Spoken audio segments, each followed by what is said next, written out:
Air Canada and Toronto's Pearson Airport claimed the top spots for flight delays again on Tuesday. This marks at least 4 days in a row where the country's biggest airline has placed number one of any large carrier worldwide. According to the tracking service FlightAware, Air Canada saw 65% of its flights arrive late. The tracking service says Jazz Aviation, which provides Air Canada regional service, and Air Canada Rouge took second and third place. Meanwhile, Toronto's Pearson Airport was the top spot for flight delays yesterday.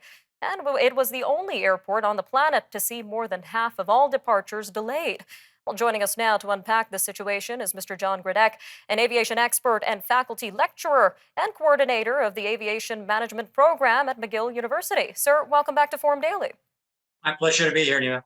So what are the major factors behind airlines delaying flights these days?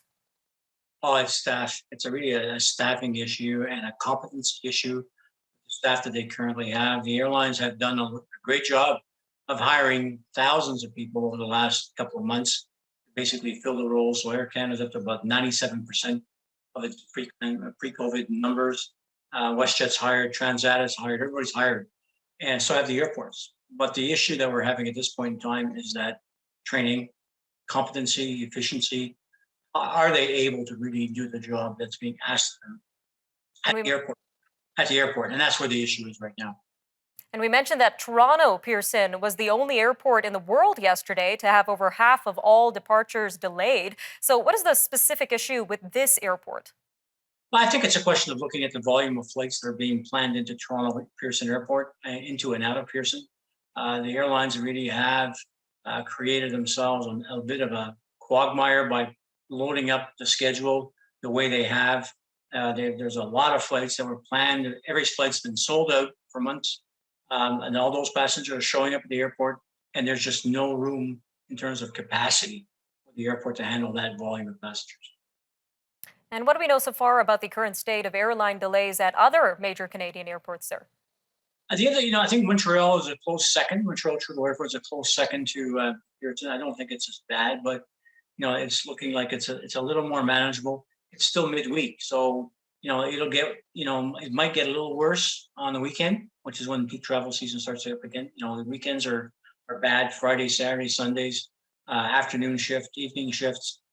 Those are when most of the problems come to roost. Unfortunately, at Pearson, it's getting to be a full day's worth of delays.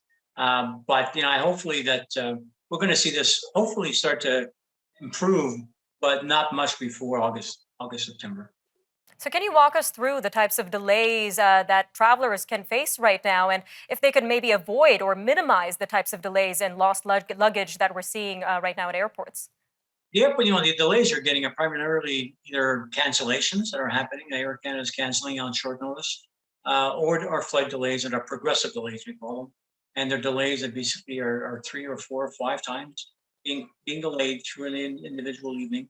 And Air Canada has got what I call an aspirational schedule that basically says, well, we hope we'll be able to find an airplane to run the schedule, crossing our fingers that we do. And if we don't, please expect another delay. And so they really haven't got enough assets, in my opinion, particularly flying the long haul, flying the wide-bodied airplanes. Those airplanes are wound up pretty tight, and there's really no slack, and there's no spare airplanes around, backup airplanes around that could solve a problem. Particularly if you have a maintenance issue and there's a mechanical, you've got some major delays running here. So what sort of rights do air passengers have when it comes to these delayed flights or lost luggage, sir? Just about a minute left here. Yeah, I think there are regulations that said if the flight is delayed or canceled as a result of something within the control of the airline, there is compensation, and it's a compensation of $200, $400, or $700, depending on your delays. There's baggage compensation if they lose your bag, if your baggage is mangled.